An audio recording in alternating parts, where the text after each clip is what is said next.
Salut, c'est Vincent, j'espère que ça va de ton côté. Dans cette vidéo, je vais te partager les bonnes raisons de ne pas se justifier. J'en ai isolé au moins 5, il y en a bien plus que ça, mais selon moi, ce sont les plus importantes pour éviter de briser cette fameuse règle d'or. Cette règle d'or que je te partageais hier dans la vidéo, tu peux la trouver ici ou dans la description en dessous, je te mettrai un lien où je te partage justement les meilleures techniques pour avoir la répartie, c'est-à-dire la bonne réplique au bon moment avec le bon dosage de manière efficace pour soit faire face aux critiques, aux reproches, etc. Ou en tout cas apporter la réponse simple sans avoir à réfléchir 2 heures de manière très spontanée et efficace. Donc tu as tout ça dans cette vidéo, là, regarde attentivement ça. Mais dans cette vidéo justement, je te parle ici et maintenant de l'erreur que je constate qui est dans le fait de vouloir s'affirmer, de se justifier. C'est important que tu comprennes comment moi je définis se justifier pour que ensemble on voit si ça colle ou pas, qu'on parle de la même chose. Je trouve que c'est indispensable. Pour moi, se justifier, c'est tenter de prouver son innocence. Pour moi, se justifier, c'est vouloir donner une ou plusieurs raisons valables à un choix, à une décision face à l'autre. D'accord? Donc, au fond, mon avis, tenter de se justifier et donc briser cette règle d'or de l'affirmation de soi, c'est quelque part reconnaître, peut-être inconsciemment, sans s'en rendre compte, ça vient certainement de croyances profondes, que je m'autoproclame comme quelqu'un de coupable. Et c'est pour cette raison que je vais me justifier et donner des raisons à l'autre, parce que finalement, j'ai besoin peut-être d'un juge extérieur pour savoir si ce que je propose, c'est valable et c'est quelque chose qui a une raison d'être réelle. C'est quelque part refuser soi-même que je suis le propre juge en fait de ce que je ressens, de mes importants, mes valeurs, etc. Et de donner finalement à l'extérieur la possibilité à l'autre de me juger sur ce qui est valable ou non. Donc quelque part c'est au fond, et c'est ce qui m'amène à te partager la première bonne raison selon moi de ne pas justifier, c'est au fond faire une preuve de faiblesse ou une preuve de manque de confiance, tu peux appeler ça si tu veux, ou d'une énergie basse. Il n'y a pas de souci avec le manque de confiance en soi. Le truc, c'est que ça donne, malheureusement, dans le cadre de tes relations, qu'elles soient professionnelles, personnelles ou autres, cet aveu de faiblesse, quelque part, cette énergie basse, elle donne l'information à l'autre. Tiens, ok, là, ça me laisse une fenêtre de tir pour pouvoir intervenir. Et quelque part, tu isoles en te justifiant, en donnant plusieurs explications à un refus sur une demande ou quoi que ce soit, tu permets à l'autre d'isoler quelque chose qui est faible chez toi et du coup, potentiellement, lui permettre d'intervenir sur ce truc-là et encore plus te perturber sur ce point faible. Pour te faire une image simple, les chiens attaquent et mordent les gens qui ont peur d'eux. Quand tu n'as pas peur d'un chien ou quand tu as un amour pour un chien, autrement dit, tu verras que le chien, tu vas pouvoir le caresser, ça va bien se passer. Bon, à part ceux qui mordent absolument tout le monde, mais de manière globale, tu es d'accord que si tu commences à avoir peur d'un chien, il risque de t'attaquer. Ben, c'est un peu la même chose avec cette énergie que là, je suis en train de te définir.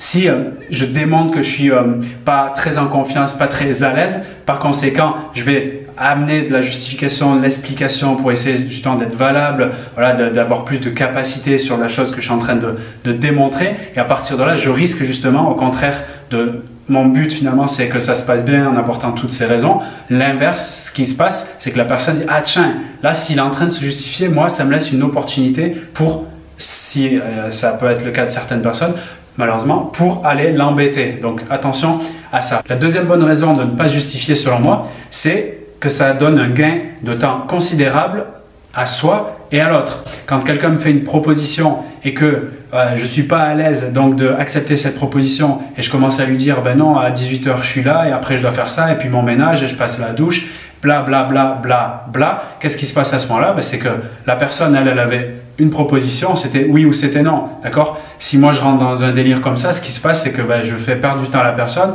et j'en perds à moi, donc ça casse encore plus cette énergie fondamentale qu'on vient de citer au point 1. Donc évitons tout ça, ça fait gagner beaucoup de temps, c'est beaucoup mieux pour tout le monde. Ok? La troisième, et celle-là elle est très importante, la troisième bonne raison de ne pas justifier, c'est par rapport à cet effet boomerang. L'effet boomerang pour moi, c'est le fait de... Je vais donner un exemple pour que tu comprennes. Quelqu'un me fait une proposition du type « Tiens, ça te dit samedi, là on va passer sur les relations personnelles, ça te dit, tiens, samedi de venir à la maison pour le déjeuner, il y a la famille, il y a des membres de la famille, etc. » Et moi je réponds « Ah ben non, je peux pas, samedi matin je dois garder les enfants. » Qu'est-ce que je fais quand je fais ça? Je lui donne du contenu en m'expliquant, en voulant me justifier du fait que je ne peux pas venir samedi. Au fond, moi, j'ai pas envie de venir, d'accord? Et qu'est-ce qui se passe? ben, la personne, elle a du contenu, donc elle peut me faire, via cet effet boomerang, reprendre mes arguments pour me relancer et du coup me mettre encore plus en difficulté, particulièrement, et on va le voir au point suivant, si mon intention était différente de ce que j'annonce avec mes mots. Donc en d'autres termes, tu viens samedi à la maison? Non, je peux pas, je garde mes enfants. La réponse de l'autre côté avec le contenu, ah ben génial, tu peux prendre les enfants, comme ça ils vont jouer avec les nôtres, tu vois. Et là, si au fond j'avais pas envie de venir vraiment, ben là je vais m'empêtre en fait dans les discussions. Point numéro 2, je fais perdre du temps, perdre de l'énergie, et en plus de ça, je vais devoir faire un jeu de ping-pong, là on pourrait dire, tu vois. Donc là, c'est un peu dommageable, tout ça, parce que je rentre dans des modalités dans lesquelles je ne suis pas très à l'aise en disant je rentre dans du contenu.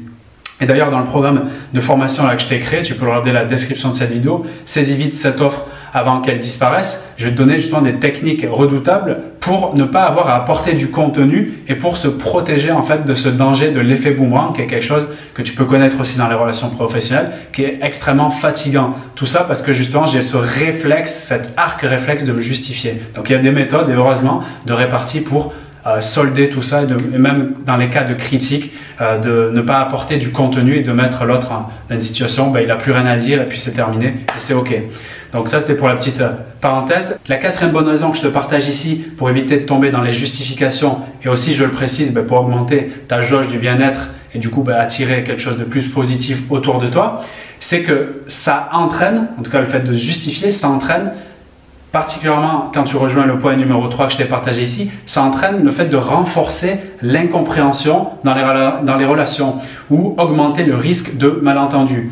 Je m'explique. Si je dis « je ne peux pas » avec le verbe « pouvoir » en justifiant, comme on l'a dit là, parce que j'ai les enfants, etc., en reprenant cet exemple, et que au fond, si je ne me mens pas à moi-même ou dit autrement, si je me donne ma propre vérité intérieure, au fond, j'ai ce réflexe de dire je peux pas, mais la vérité c'est que je veux pas, c'est que j'en ai pas envie, tu vois. D'accord? J'ai certainement mes raisons et tant mieux que j'en ai des raisons, c'est-à-dire qu'il y a des trucs importants que je dois nourrir. Mais si je suis au clair avec moi, c'est que je veux pas. Et le danger de dire je peux pas, qu'est-ce qui se passe? Parce que là je parle de risque de malentendu, ben, ça permet à l'autre de dire ben alors pourquoi tu peux pas, explique-nous. Et alors là, du coup, à rentrer ouvrir une fenêtre qui n'est pas la véritable fenêtre, c'est-à-dire commencer à s'expliquer, alors que tu tombes dans la justification, commencer à s'expliquer sur une raison qui n'est pas la raison de mon intention profonde, c'est-à-dire le désir de mon inconscient. C'est très important ce truc-là parce que c'est subtil et c'est ça qui entraîne dans un chaos déjà personnel en termes de perturbation de sa propre valeur personnelle et après dans ses relations, puisque je suis en conflit interne, à partir de là, à l'extérieur, c'est très difficile d'être en paix, en amour, etc. Donc pour moi, c'est un point vraiment fondamental, celui-là, qui est le fait de attention au je peux pas automatique, qui va m'entraîner à me justifier sur le pourquoi je peux pas, alors qu'au fond, c'est que je ne veux pas, j'en ai pas envie. Tu vois, très important cette subtilité. Donc on revient tout de suite, et toujours, c'est pour ça que j'ai à cœur à te partager tous ces contenus sur cette chaîne, parce que les techniques pour modifier ça, c'est de rentrer dans la communication authentique et assertive. Authentique dans le fait de je suis aligné avec mes valeurs, avec ce qui est important, avec mon ressenti, mes besoins, mes objectifs, ok? Et je les partage, l'assertivité, c'est-à-dire je sais l'exprimer tout en améliorant la relation à l'autre et en me respectant moi-même, d'accord? Donc, rentrer dans le verbe vouloir plutôt que pouvoir, là je suis déjà dans une démarche de montrer mes envies et être au clair avec ça. Et je ne vais pas te dire de répondre à une personne ou au travail, etc. Non, je veux pas, tu vois. Tu as vu, même en plus avec le non-verbal, ça joue beaucoup. C'est quand même plutôt, en tout cas pas assez assertif selon moi, c'est plutôt dans l'agressivité. Et rentrer dans le je veux pas, avec une communication assertive, pas simplement juste je veux pas, mais ta proposition, elle est vraiment intéressante et c'est vrai que dans d'autres situations, c'est quelque chose qui m'aurait vraiment intéressé, mais là, j'ai pas vraiment envie en ce moment, c'est pas le meilleur moment pour moi. Et le dernier point fait sens par rapport à ce sujet que je nomme la vérité si je mens, c'est-à-dire que si, malgré les intentions qui sont positives, qui peuvent être, tu sais, quand j'ose pas refuser une proposition, quand il y a une critique ou un reproche, etc., qui arrive et que je suis pas à l'aise en fait de donner ma propre vérité, les explications, elles sont au fond positives, quoi. Je veux dire, les intentions qui sont là, elles peuvent être positives, c'est ok avec ça, c'est-à-dire se protéger peut-être de l'agressivité ou de la colère de l'autre, limiter le risque en fait de l'embêter, gagner du temps aussi quelque part au fond pour éviter d'aller plus loin dans la justification parce qu'il y a une insécurité intérieure par rapport à la personne, peur de déranger. Il y a plein de possibilités qui peuvent effectivement justifier le fait de rentrer dans un mensonge. Peut-être. La première chose que ça peut entraîner moyen terme, long terme, c'est la mise à jour d'excuses ou d'explications qui sont un peu bidons. C'est-à-dire que les personnes autour de toi, dans ce groupe ou dans l'univers dans lequel tu es, captent justement que par automatisme, tu sers un peu des plans bidons, enfin bon, des excuses, des explications qui ne sont pas forcément valables et qui ne correspondent pas à ta vérité. La deuxième chose, ça crée une perte de confiance, de crédibilité dans tes relations. Forcément, c'est un effet répulsif que d'avoir quelqu'un qui est constamment en mode automatique à chercher à s'expliquer, à se justifier, à donner des bonnes raisons, etc. La troisième chose, le mal interne, le mal intérieur augmente. En plus, il peut y avoir des procédés inconscients de dévalorisation, de culpabilisation qui font que tu te coupes d'une ou plusieurs parties de toi.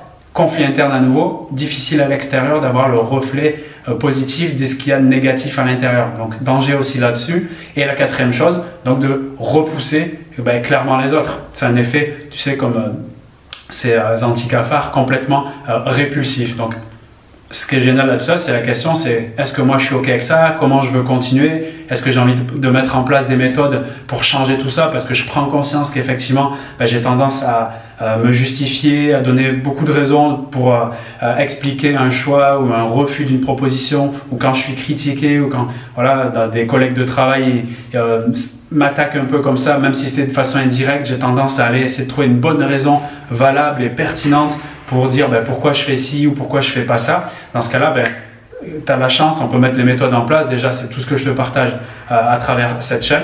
Et en particulier, si tu veux en finir avec les moments où justement, tu n'arrives pas à avoir la bonne réponse, la bonne réplique, et en te sentant à l'aise avec, et tout en sortant, j'ai envie de dire gagnant, même si le but, c'est pas d'écraser ou d'imposer l'autre, mais quand je dis gagnant, c'est de te sentir mieux dans le fait d'imposer quelque part quelque chose qui est vrai avec toi-même, tout en également en améliorant la capacité d'être mieux dans ses relations, dans ce groupe, etc.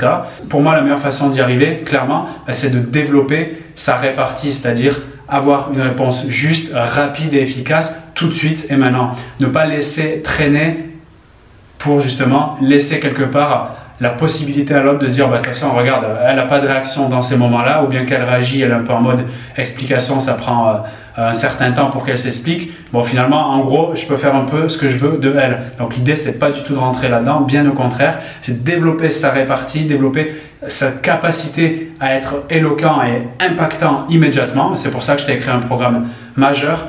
Tu vas découvrir les 14 techniques infaillibles pour y parvenir. Je t'ai mis tout ça dans la description de cette vidéo. C'est encore disponible dans ses meilleures conditions si tu regardes la vidéo au moment où je la publie. Je te retrouve moi directement dans ce programme de formation. Je te retrouve également dans les autres vidéos pour encore améliorer et progresser sur cette démarche d'être beaucoup plus affirmé dans tes relations et du coup se créer une vie avec beaucoup plus de choix, beaucoup plus d'options, une vie qui te correspond beaucoup plus. À très vite. Salut à toi.